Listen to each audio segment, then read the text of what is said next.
A well-regulated militia being necessary to the security of a free state.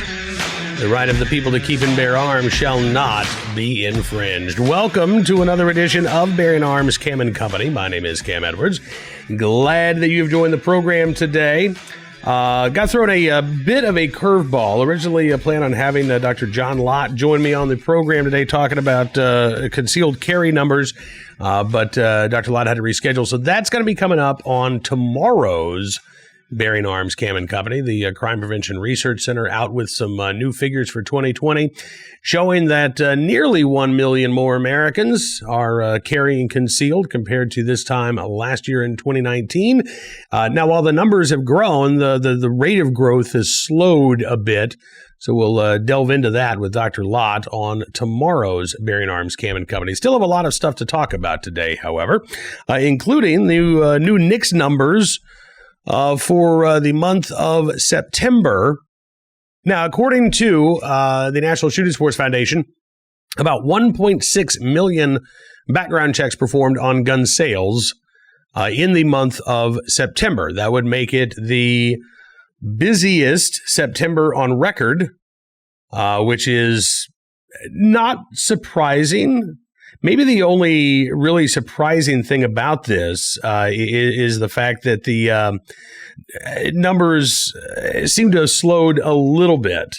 According to the National Shooting Sports Foundation's Mark Oliver, that may be because of demand as opposed to, that may be opposed to supply issues as opposed to demand issues. The demand still seems to be sky high, as a matter of fact.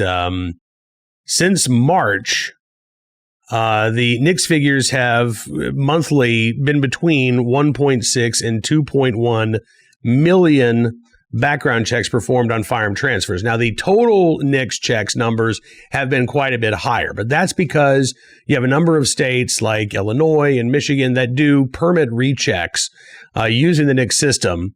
And that sort of, pads the numbers. So in order to get a better estimate of the number of actual guns sold, organizations like NSSF, they look at the coding on each background check request to try to determine, okay, was that a gun sale? Was that a recheck? And that's how they're able to derive that figure of 1.6 million. It is not an exact science. Over the weekend, the Trace, which is the Michael Bloomberg funded anti-gun newsroom, they reported that they estimate about 1.9 million background checks performed on gun sales during the month of September. That would make that month, by the way, the sixth highest on record in the 22-plus year history of the NICS system, as well as the highest number of background checks recorded in the month of September. And I expect that these numbers are going to continue to remain strong over the course of the rest of the year. In fact, I think October is likely to be even bigger. We talked about it just briefly on Friday as news was breaking about President Trump being diagnosed with COVID-19. Since then, the president has gone into Walter Reed Medical Center, as doctors say, largely as a precaution. But you look at like the stock market, for instance. So the stock market reacted to news of President Trump's positive test result for COVID-19.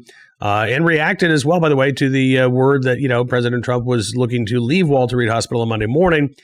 If the financial markets are having a reaction to this news, then I'm suspecting that gun buyers are also reacting to that news, particularly as the left has gone just completely nutty, to put it bluntly, in many forms and fashion. I mean, you got David Axelrod Monday morning say, well, the president was given a steroid.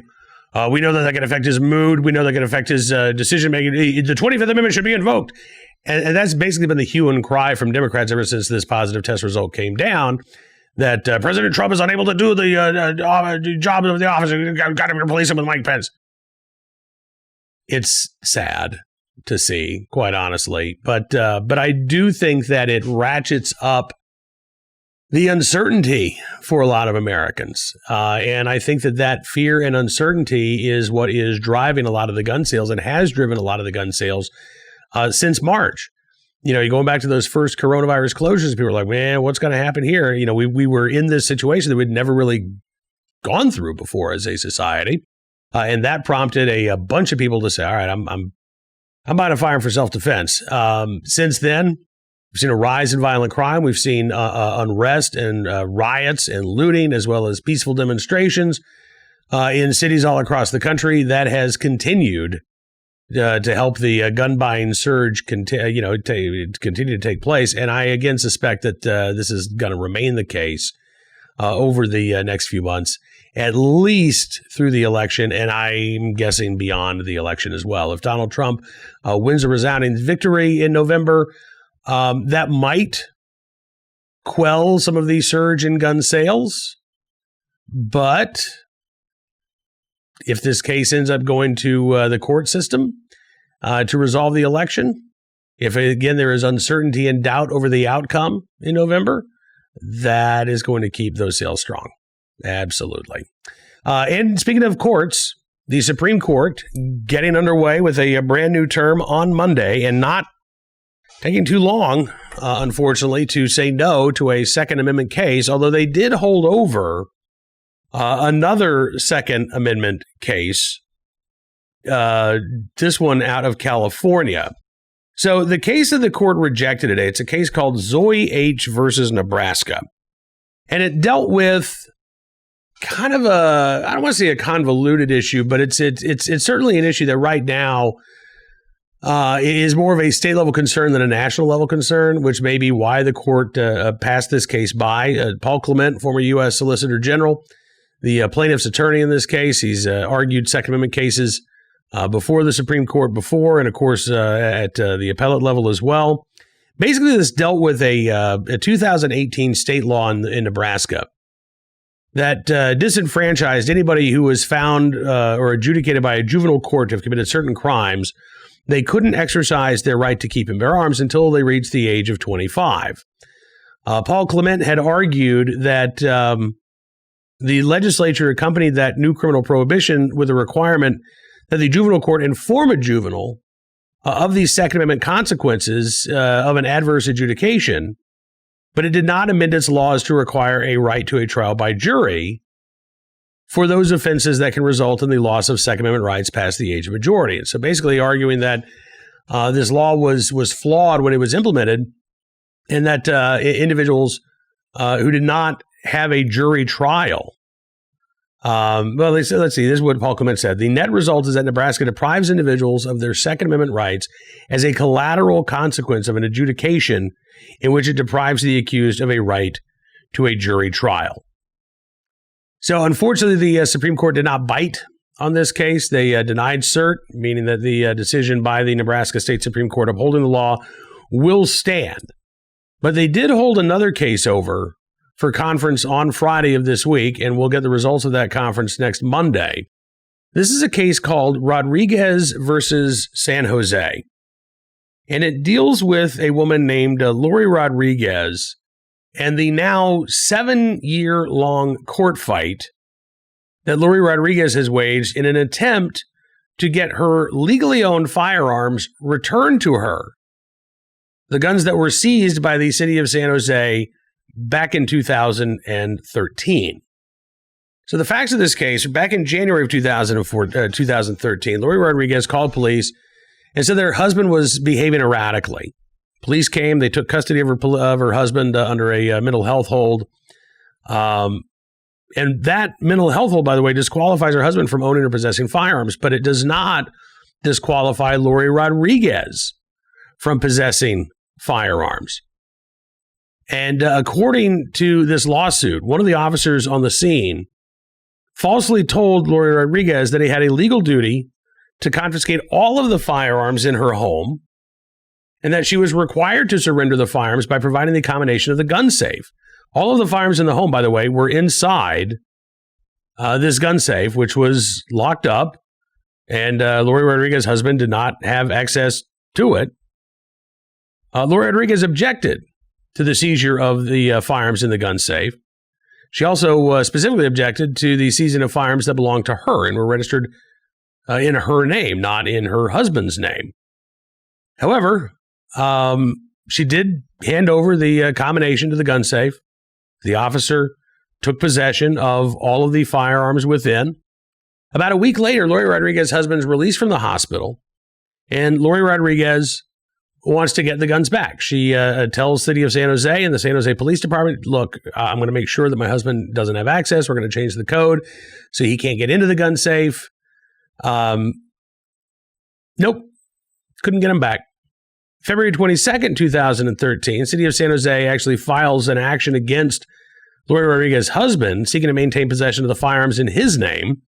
Lori Rodriguez intervened and asserted her own rights and interests to continue to possess her legally owned firearms. She confirmed to the trial court that she would take any required steps to comply with the limitations on her husband's ownership and possession of firearms. Despite evidence that Lori Rodriguez could still go and purchase a new firearm, the city of San Jose refused to give the guns back, and the trial judge ordered the city to keep those guns until the resolution of the case had been completed. While this case was pending in the California Courts of Appeals, the state amended its laws to address the secure storage of firearms when a lawful gun owner lives with a prohibited person. This new statute was signed into law in October of 2013, required that guns be secured in an approved gun safe when a lawful gun owner lives with another person who is prohibited from possessing, receiving, or purchasing a firearm.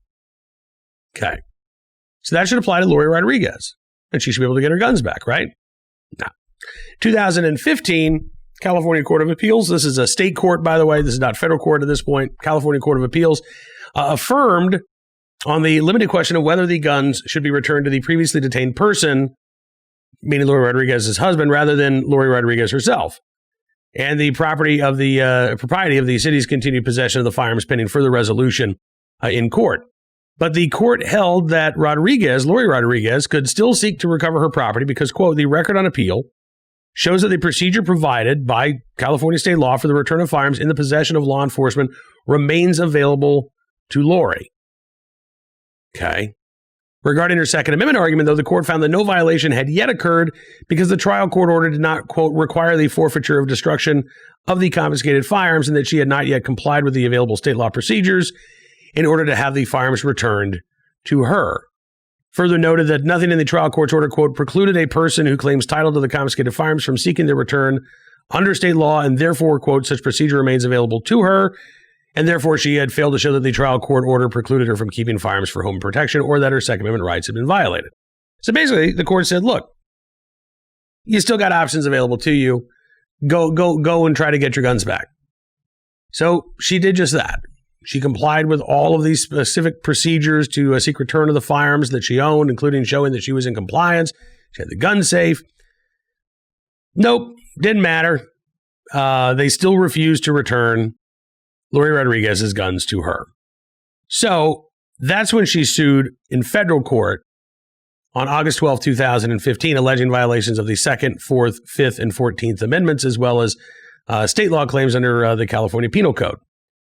October 2nd, 2017, a district court issued a brief order denying summary judgment to Lori Rodriguez, granting summary judgment to the city of San Jose, rejecting the Fourth Amendment claim regarding the warrantless search and seizure. Court did not discuss the fact that the firearms in question were not in the possession or the control of Lori Rodriguez's husband at the time of their seizure, that at least one of the firearms was not owned by him, even in part, and that Lori Rodriguez had subsequently sought to ensure that he would neither own, possess, nor control any of the firearms. The trial court also found that Lori Rodriguez's Second Amendment rights had not been violated because even though her lawfully owned firearms had been taken from her, she could still go and buy new firearms to replace them, which is ridiculous. Her Second Amendment rights absolutely were violated by the fact that the city had taken possession of these guns that she legally owned and weren't giving them back to her. Now, for the court to say, well, look, your Second Amendment rights were violated because you can always go out and buy another one. I don't know about you. As much as I wish that I had an unlimited budget for firearm acquisition, I don't. And if all of my guns were taken, and I then just was told, well, you just go out and get some new ones, A, right now, really tough to do. B, that's a financial burden on me, a legal gun owner. And by the way, what purpose does this serve? If the whole argument is, well, Lori Rodriguez's husband can't be around firearms, so he can't give Lori Rodriguez her guns back, then what sense does it make that Lori Rodriguez could go and buy new firearms? It makes no sense whatsoever. Unfortunately, the Ninth Circuit agreed with the trial court judge, which is why we find ourselves before the Supreme Court here. Now, this case was originally listed back in April. It has been relisted a couple of times, including most recently, again, on Monday of this week. Doesn't guarantee that the court's going to hear this case. There are a couple of things that could be going on here. There, I think, is legitimate interest on the part of at least one justice on the Supreme Court to hear this case. And it may be that the case is being held over so that that justice or justices can argue before their colleagues about why it's necessary, why this is a case that the court should hear. It is also possible, however, that there aren't 4 votes to take this case, and that the reason why this has been carried over is that one or more justices wants to write a dissent, specifically going on the record and saying the court should have taken this case. It didn't. Here's why we think the court made the wrong decision. That could be what's going on, too. So that's where we are right now at the Supreme Court. I will also note as well that there are a couple of Ninth Circuit cases. They've not yet gotten up to the Supreme Court level, but they're percolating one stage above, or one stage below, rather, and they could be coming up within a matter of months. And if Judge Amy Coney Barrett becomes Justice Amy Coney Barrett on the Supreme Court, I think that one or more of these Second Amendment cases stands a really, really good chance of being heard on appeal. One case currently before the Ninth Circuit is a case called Torres versus the United States. And they're actually asking that this be heard by the Supreme Court. It's not been held in conference yet, but it is up before the Supreme Court at the moment. This case deals with a federal prohibition on firearm ownership by nonviolent felons. Now, this topic sounds somewhat familiar. It's because Judge Amy Coney Barrett actually has dealt with this issue while on the bench. She wrote a dissenting opinion in a case involving a guy who was convicted of one felony count of federal mail order fraud, or federal mail fraud, involving shoe inserts that he said were Medicare compliant, ended up billing Medicare several $100,000 for these foot inserts, which were not apparently Medicare compliant, and or Medicaid compliant, and eventually sentenced to a year and a day in federal prison, losing his Second Amendment rights for the rest of his life.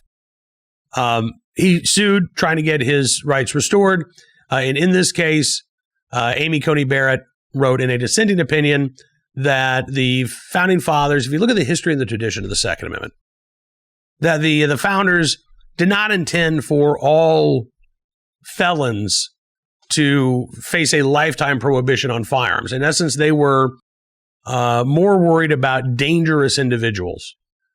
And so Judge Barrett concluded that this individual should have his rights restored, given the fact that this was a nonviolent offense, really minimal prison time, and that his conviction should not result in a lifetime prohibition.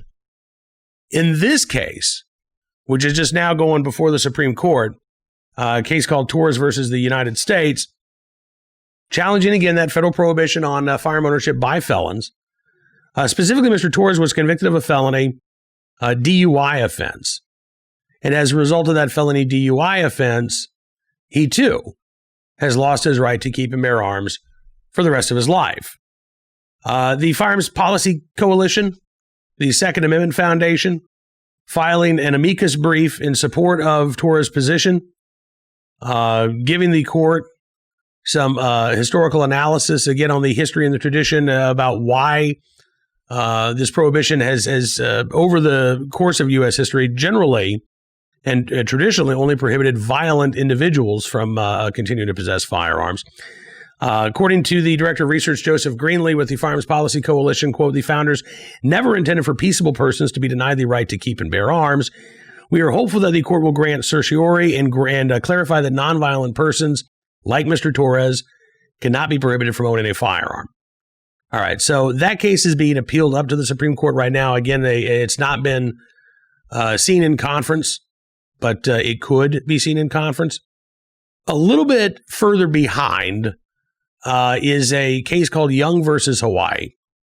This is a case dealing with the ban on the open carrying of firearms in Hawaii without a license that has never been given to a civilian in the state of Hawaii. Now, a 3-judge panel on the Ninth Circuit originally declared that this law was unconstitutional, noting that in a previous case, the Ninth Circuit had already declared that there is no constitutional right to carry a concealed firearm, but noting as well the plain language of the Second Amendment that protects a right to bear arms in some capacity. This 3-judge panel said, all right, well, if concealed carry is not protected by the Second Amendment, then open carry must be protected by the Second Amendment. Last week of September, an en banc panel on the Ninth Circuit, a broader panel of judges on the Ninth Circuit, ended up hearing this case.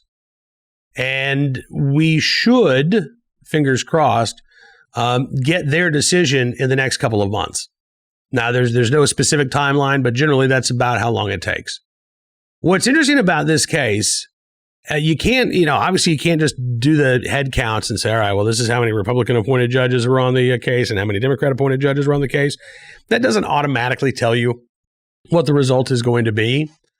But having said that, there were 6 of the 11 judges on this panel. 6 of them were appointed by Republicans. 5 of them appointed by Democrats, which already I think does make it a little more likely that the Ninth Circuit en banc panel is going to return a favorable decision, one that upholds that decision by the original 3-judge panel in this case.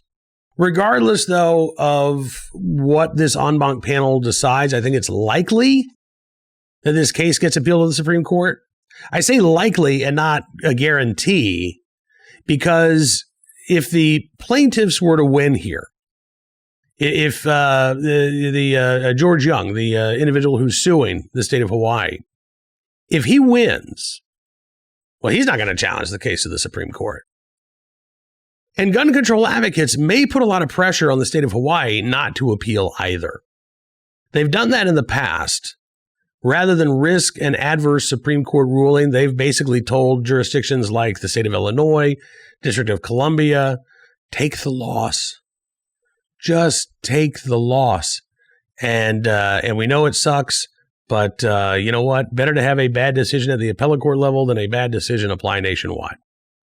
Saw that with right to carry cases in Illinois, 7th Circuit declaring that the prohibition on carrying firearms was unconstitutional. And then in D.C., a case dealing with the good cause or a justifiable need provision for a concealed carry license. Court struck that down as unconstitutional. Rather than appeal that case up to the Supreme Court, Washington, D.C. simply changed their rules when it comes to applying for concealed carry licenses. So I think that could happen. If the Ninth Circuit comes back and says, you know what? Yeah, that 3-judge panel got it right. This law is unconstitutional. You've got a right to keep. You've got a right to bear. In Hawaii, you don't have a right to bear because we've already said concealed carry is not constitutionally protected, but there's no way for the average resident to get a license to openly carry, which means that the average citizen cannot bear arms in the state of Hawaii. And that's not a regulation. That's an infringement on the right. If, however, the court reverses that 3-judge panel's decision and says, no, they're good. This law doesn't invalidate the Constitution. If you've got a real need to carry a gun for self-defense, you can still get one, but the average person doesn't really have that right to carry. For general purposes of self-defense, there's a public safety interest for the state. So this law is completely hunky-dory when it comes to the Second Amendment. If that's their decision, this case absolutely will be appealed to the Supreme Court by George Young. And again, it could present a real opportunity for the court to weigh in on the right to bear arms for self-defense outside of the home. So that's where we are right now in terms of the Supreme Court as they head into their brand new session. There will be other Second Amendment cases that'll percolate as well, and we'll cover those as they come up. In the meantime, though, let's get to today's armed citizen story, our good deed of the day, our recidivist report. We will start there with a case out of Ohio, Marion, Ohio, where police arrested a suspect in a shooting on Sunday morning. Thankfully, the woman injured in this case, not suffering life-threatening injuries. She is going to recover. She was shot in the leg. And police have arrested a 33-year-old man, Jason Armbruster, who's believed to be responsible for the shooting, who has a relationship with this woman. Apparently, this is a domestic violence incident. At least that's how it's being investigated. According to Marion Municipal Court records, September 28th, so a week ago, Armbruster pleaded no contest to and was found guilty of one count of aggravated menacing. That is a first-degree misdemeanor. He could have done at least a few months behind bars, but instead, a judge sentenced Armbruster to 2 years of probation, ordered him to have no contact with the victim in this case, which doesn't appear to have worked out too well. In addition to the guilty plea and the slap on the wrist a week ago, also in Marion County, records indicate that Armbruster was indicted by a grand jury on September 23rd on one count of domestic violence, a third-degree felony, related to an incident that occurred back on September 19th. So he is still facing charges of domestic violence. He had pleaded guilty to a offense there, was aggravated menacing, also in relation to this relationship that he is in. Plenty of opportunities to put Mr. Armbruster behind bars, to keep behind bars while he awaits trial. Instead, 2 years probation, sent back out on the streets. Less than a week later, he stands accused of trying to murder the woman that he was ordered to stay away from. Our armed citizen story of the day from Georgia. WSB in Atlanta reported on a homeowner who shot and killed a woman who was trying to rob him in Dacula, Georgia. This was kind of a weird case. So it starts out with the homeowner inviting this woman over to his home, 27-year-old Azani Ellis, who's from Milwaukee. So why don't you come over? And she did. And they were hanging out. And all was good until at one point, police say that Ellis attempted to rob him and then shot at the homeowner as he tried to run out of the house. Ellis then left the house, but came back a couple moments later and tried to get inside. She smashed a window next to the front door, trying to, reach around, unlock the front door. And as she's coming in the front door, that's when the homeowner ended up shooting Ellis. Ellis's body was found inside of a car across from the house near a church.